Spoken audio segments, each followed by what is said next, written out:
I didn't plan on keeping this car for years. Nobody does. At first, it was just transportation. Something temporary. Something I'd replace when it made sense. But then, something strange happened. Months passed, nothing broke. Years passed, nothing changed. And slowly, without realizing it, I stopped thinking about the car at all. That's when I understood something most people never do. The cars that last forever aren't impressive. They're invisible. And once you've lived with one, every new car starts feeling fragile. I'm not talking about rare classics or collector cars. I'm talking about normal vehicles, the kind people bought without a plan and somehow ended up keeping for 20 years. Let's start at number 10. Number 10, Toyota Camry, late 90s to mid 2000s. This is where most people roll their eyes. Because the Camry isn't exciting. It never was. And that's exactly why it survives. I've seen Camrys from this era go through things that would absolutely destroy modern cars. Missed oil changes, short trips every day, heat, cold, cheap fuel, cheap tires, owners who didn't know or care what engine they had, and the car just adapts. The engines weren't chasing efficiency records, they weren't turbocharged, they weren't packed with fragile sensors. They were built with margin. That margin is the secret nobody talks about. Modern engines run closer to their limits. These didn't. Which means when life happens, bad maintenance, bad driving habits, long idle times, they don't fall apart. They absorb it. I've talked to owners who genuinely forgot how many miles were on their Camry. Not because they were careless, because it never gave them a reason to check. That's the highest compliment a car can get. Number 9, Ford Crown Victoria. This car didn't just survive owners, it survived systems. Police departments, taxi fleets, airport shuttles, entire institutions built around wearing vehicles out, and failed. The Crown Vic was never refined. It wasn't efficient. It wasn't modern even when it was new. But it was honest. A big, naturally aspirated V8 that didn't need to prove anything. A transmission that shifted slowly on purpose. A body-on-frame design that could take curb hits, potholes, and abuse without going out of alignment. I've been inside Crown Vics that had dashboards rattling, seats torn, paint burned off by the sun, and the drivetrain still felt calm. That's not luck. That's under stress engineering. Fleet vehicles teach you a harsh truth. If a car survives people who don't care about it, it will survive people who do. And that's why these things are still around long after their replacements disappeared. Number 8. Honda Accord, 1994-2002. This is where durability stopped being accidental and became cultural. These Accords taught an entire generation what a car should be. Not fast, not flashy, just balanced. The engines revved freely without being fragile. The transmissions didn't pretend to be clever. The suspension could handle real roads, not test tracks. People didn't keep these cars because they loved them. They kept them because there was never a good reason to get rid of them. I've seen Accords from this era pass through multiple owners and behave exactly the same for each one. Same cold starts, same idle, same reliability. That kind of consistency does something psychologically. It builds trust. And once trust is built, people forgive everything else. Dated interiors, faded paint, boring design, because the car never betrays them. That's the difference between liking a car and relying on one. This is where most people expect something obvious. A luxury car. A famous million-mile model. But the car I'm talking about isn't famous for lasting forever. It's famous for being ignored. Number 7. Buick LeSabre, late 90s to early 2000s. This one surprises people, until they've lived around one. Nobody bragged about owning a LeSabre. Nobody posted photos of it. Nobody defended it online. They just kept it. Year after year. The secret here isn't prestige. It's the engine. GM's 38 First Re6 wasn't exciting, but it might be one of the most forgiving engines ever built. It tolerated bad maintenance, it tolerated heat, it tolerated cheap parts, and it just kept going. These cars were bought by people who didn't want surprises. Older owners, families, commuters. And that's important, because that means the car was designed around predictable ownership, not enthusiasm. I've seen LeSabres with interiors falling apart, but engines still smooth at 250,000 miles. I've seen people replace them not because they died, but because they were embarrassed to keep driving them. That's a different kind of durability. This wasn't a car built to impress you on day one. It was built to disappear into your life. And the more I watch modern cars demand attention, updates, explanations, planning, the more I understand why people held on to these for so long. Because the best cars don't age loudly, they age quietly.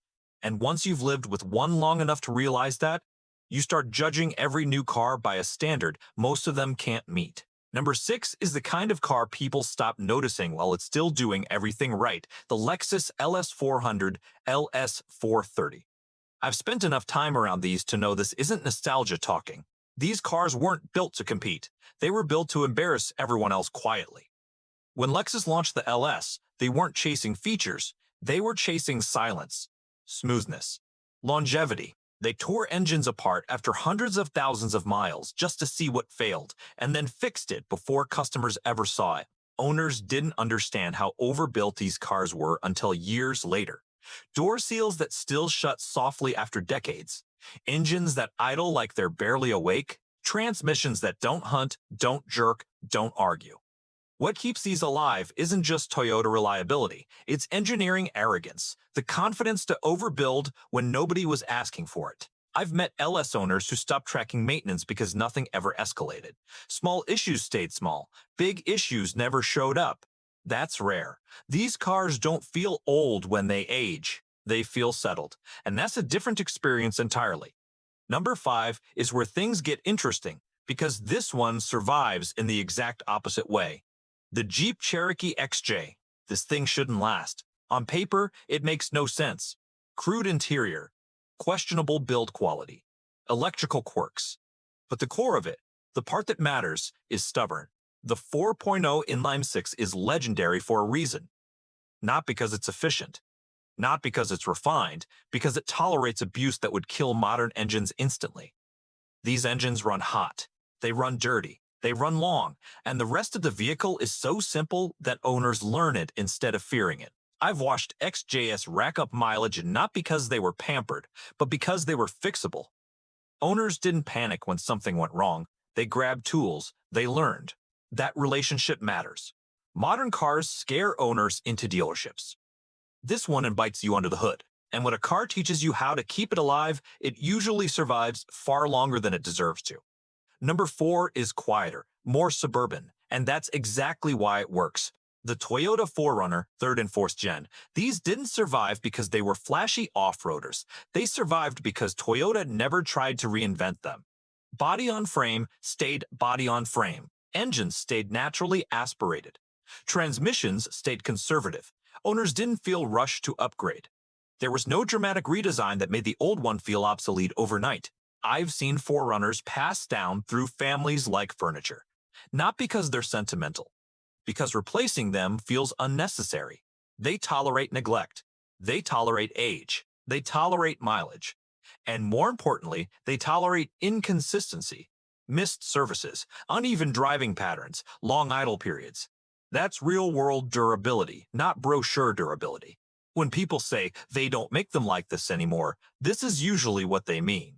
Number 3 is the one people underestimate until they live with it long enough to stop talking about it. The older Toyota Corolla, not the modern ones, not the complicated ones, the ones from the late 90s and early 2000s. These cars didn't just survive owners, they survived indifference.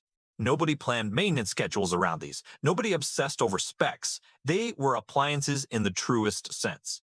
Engines that were barely stressed, electronics that did one job and stopped, transmissions that didn't try to be clever.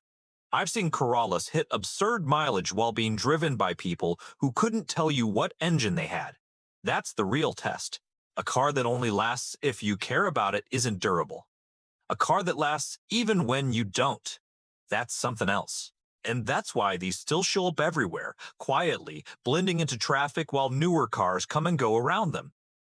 Here's the thing tying all of these together, and this matters. None of these cars were built to win arguments online. None of them were designed around trends.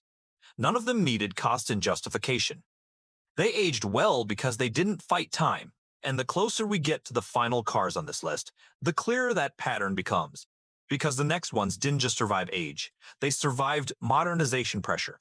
They survived when the industry changed direction. And that's where the real shock is waiting. The closer you get to the top of this list, the less impressive the cars look on paper. That's the part people don't expect. Because the cars that last the longest usually aren't the ones that made headlines when they were new. They're the ones that were built conservatively, almost stubbornly, while the rest of the industry was chasing the next big thing. Number 2 is a perfect example of that. The early Toyota Land Cruiser. These weren't built for comfort first. They weren't built for efficiency. They weren't built to win comparison tests. They were built with one assumption baked in. The owner might be very far from help. That mindset changes everything. The engines were understressed to the point of feeling lazy. Cooling systems were oversized. Transmissions were tuned for longevity, not quick shifts. Everything was designed to keep working even when conditions were bad and maintenance wasn't perfect. And that's why these vehicles feel different when you drive them today.